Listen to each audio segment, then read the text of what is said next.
નમસ્કાર. ચાલો આજે વાત કરીએ ભારતના 8મા પગાર પંચ વિશે.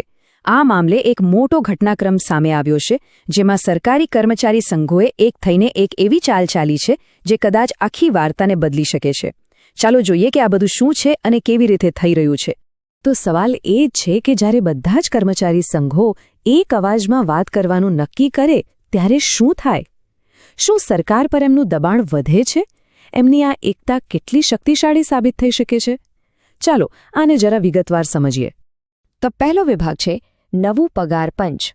અહીં આપણે વાટાઘાટો માટે સ્ટેજ કેવી રીતે તૈયાર થઈ રહ્યું છે એની વાત કરીશું.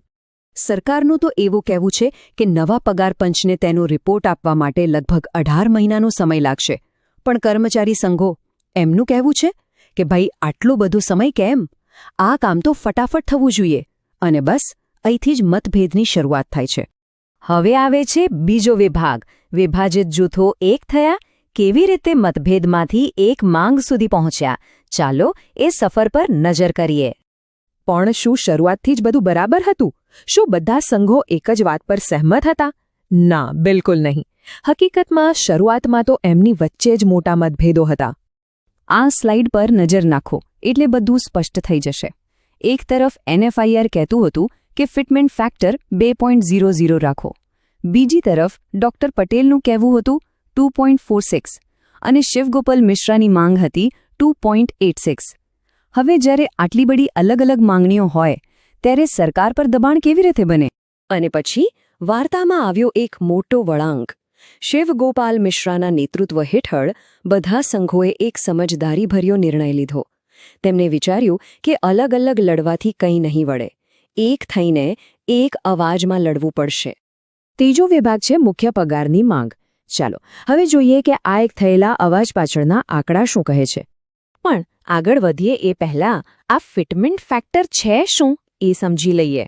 એકદમ સરળ શબ્દોમાં કહું તો આ એક ગુણાકાર કરવાનો આંકડો છે. માની લો કે કોઈનો જૂનો બેઝિક પગાર 10,000 રૂપિયા છે અને ફિટમેન્ટ ફેક્ટર 2.5 છે, તો એમનો નવો બેઝિક પગાર સીધો 25,000 રૂપિયા થઈ જશે. ટૂંકમાં આ જ નક્કી કરે છે કે પગારમાં કેટલો મોટો ઉછાળો આવશે. અને આ રહ્યો એ આંકડો જેના પર બધા જ સંઘો એકમત થયા છે, 2.86. યાદ રાખજો, આ હવે ખાલી એક નંબર નથી, આ લાખો કર્મચારીઓની એકજૂથ માંગ છે. તો આ 2.86 ફિટમેન્ટ ફેક્ટરનો મતલબ શું થયો? એનો સીધો મતલબ એ છે કે સંઘો એવી માંગ કરી રહ્યા છે કે હવેથી કોઈપણ કર્મચારીનો ઓછામાં ઓછો માસિક પગાર 51,480 રૂપિયા થવો જોઈએ. ચોથો વિભાગ પગાર ઉપરાંતની માંગણીઓ. કારણ કે આ લડાઈ માત્ર પગારની નથી, એનાથી પણ ઘણી મોટી છે. ચાલો જોઈએ બીજી કઈ કઈ માંગો છે. એક બહુ જ રસપ્રદ માંગ છે પે લેવલને ભેગા કરવાની. સૂચન એવું છે કે લેવલ 1 અને 2 ને એક કરી દો, લેવલ 3 અને 4 ને એક કરી દો અને લેવલ 5 અને 6 ને પણ એક કરી દો. એટલે કે જે 6 અલગ અલગ લેવલ હતા એની જગ્યાએ હવે ખાલી 3 જ સરળ લેવલ રહેશે.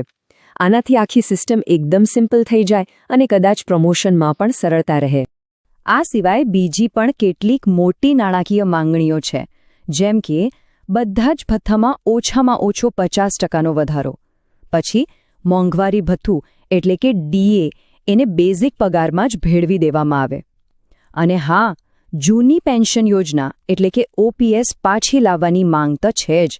સાથે સાથે પ્રમોશન સિસ્ટમમાં પણ સુધારાની વાત છે.